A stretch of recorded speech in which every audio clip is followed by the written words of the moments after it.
তারাপীঠে হোটেলে অগ্নিকাণ্ডের জের, কড়া পদক্ষেপ জেলা প্রশাসনের। 15টি হোটেল বন্ধের নির্দেশ জানালেন রামপুরহাটের এসডিও। পর্যাপ্ত অগ্নি নির্বাপন ব্যবস্থা বা দমকলের সার্টিফিকেট নেই। একাধিক অনিয়মের অভিযোগে তারাপীঠের 15টি হোটেল বন্ধ করার নির্দেশ দিয়েছে প্রশাসন। এই হোটেলগুলিকে একাধিকবার সতর্ক করা হয়েছিল, নোটিশ পাঠানো হয়েছিল, কিন্তু তারপরেও কোনো পদক্ষেপ নেওয়া হয়নি বলে দাবি করেছেন রামপুরহাটের এসডিও। ফলে তারাপীঠে 15টি হোটেল বন্ধ করার জন্য নির্দেশ দেওয়া হয়েছে প্রশাসনের তরফে। এই তালিকায় রয়েছে আদর্শ hotel, Nakulchandra lodge, Shailen Bhavan, Gitashree guest house, Birbhum lodge, Harekrishna Bhavan, Giridhari ভবন, হোটেল দেব। এছাড়াও এই বন্ধের তালিকায় রয়েছে তাপ্তি লজ, ভোলানাথ ভবন, আনন্দ ভবন, স্বস্তিক নিবাস, সন্দীপ লজ, কেশরী লজ এবং দত্ত ভবন। এই 15টি হোটেলকে বন্ধ করার নির্দেশ প্রশাসনের তরফে দেওয়া হয়েছে। গতকাল আপনারা জানেন যে তারাপীঠের বিদেশিনী হোটেলে যে ভয়াবহ অগ্নিকাণ্ডের ঘটনা ঘটে, যার জেরে 9 জনের প্রাণ চলে যায়, তারপরই এই কড়া পদক্ষেপের পথে হাঁটল জেলা প্রশাসন।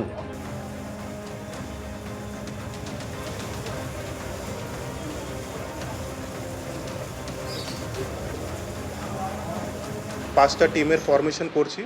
এই 5টা টিমের মধ্যে আমাদের ফায়ারের লোক থাকবে, ইলেকট্রিসিটির লোক থাকবে, পিডব্লিউডি সিভিল, পিডব্লিউডি ইলেকট্রিক্যালের লোক থাকবে, আর এসডিপিও থেকে পুলিশেরও লোক থাকবে। এরা প্রত্যেক হোটেলে গিয়ে এরা জয়েন্ট ইন্সপেকশন করবে। ডিসিশন নেওয়া হয়েছে। এর আগেও আমরা অনেকটা হোটেলকে নোটিশও করেছিলাম, কিন্তু তাদের কাছ থেকে সেরকম আমরা রেসপন্সটা পাচ্ছিলাম না। কিন্তু যেহেতু এত বড় ইনসিডেন্ট কালকে ঘটেছে তারাপীঠে, আমরা আজকে আরও 15 হোটেলস আছে যাদেরকে আমরা ক্লোজার নোটিশ পাঠাচ্ছি। তাদেরকে ইমিডিয়েটলি ক্লোজ করা হবে। এরা যে হোটেলস এখন পর্যন্ত কাজ করছিলেন তাদের কাছে কিছুটা ডেফিসিয়েন্সিস পাওয়া গেছে, মানে ধরুন কি পলিউশনের সার্টিফিকেট নেই, ফায়ারের তাদের কাছে সার্টিফিকেট নেই, ইলেকট্রিসিটির কমপ্লায়েন্স নেই। এদেরকে অনেকবার নোটিশ করা হয়েছে আগে, যেহেতু এরা কমপ্লায়েন্স করছে না, তার জন্য আমাদেরকে এই ইনসিডেন্টের পরে এইটা স্ট্রিক্ট অ্যাকশন আজকে নিতে হচ্ছে। গতকালকের ঘটনা, তার জেরে কড়া পদক্ষেপের পথে হাঁটল জেলা প্রশাসন। এটা গতকালকের বিদেশিনী হোটেলে যে ভয়াবহ অগ্নিকাণ্ডের ঘটনা ঘটে, সেই ছবি আপনারা দেখতে পাচ্ছেন। যে অগ্নিকাণ্ডে 9 জনের প্রাণ চলে যায়, সেখানে একাধিক অনিয়মের ছবি ধরা পড়েছিল। সেখানে এক্সিট গেট যেটা ছিল, সেই এক্সিট গেট বা ছাদে যাওয়ার গেটে তালা বন্ধ ছিল।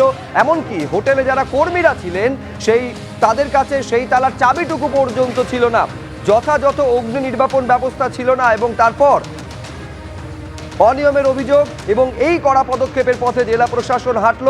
15টি হোটেলকে বন্ধ করে দেওয়ার নির্দেশ দেওয়া হয়েছে।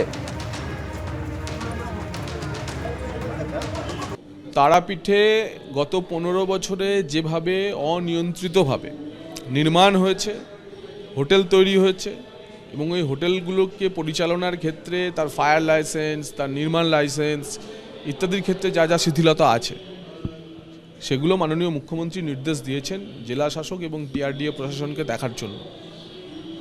এবং ঘটনা তো দেখেছেন যে ওখানে স্থানীয় পুলিশ ঝাঁপিয়ে না পড়লে প্রাণহানির সংখ্যা আরও বাড়তে পারত। পুলিশের রেসপন্স টাইম খুব কম ছিল, খুব দ্রুত তারা পৌঁছে গিয়ে অনেককে রেস্কিউ করতে ফেলেছে। কারণ যে ধরনের ওই হোটেলটি যদি দেখেন, যেভাবে তৈরি হয়েছে, এবং দেখলেই বোঝা যাচ্ছে বেআইনি নির্মাণ। তো এ তো ব্যাধি, বাংলার ব্যাধি যতগুলি আছে চিহ্নিত করেন, তার মধ্যে একটা বেআইনি নির্মাণ। তো মুখ্যমন্ত্রী বলেছেন এবং আশা করছি প্রশাসন এ নিয়ে কঠোর ব্যবস্থা নেবে। এবিপি আনন্দ, এগিয়ে থাকে, এগিয়ে রাখে।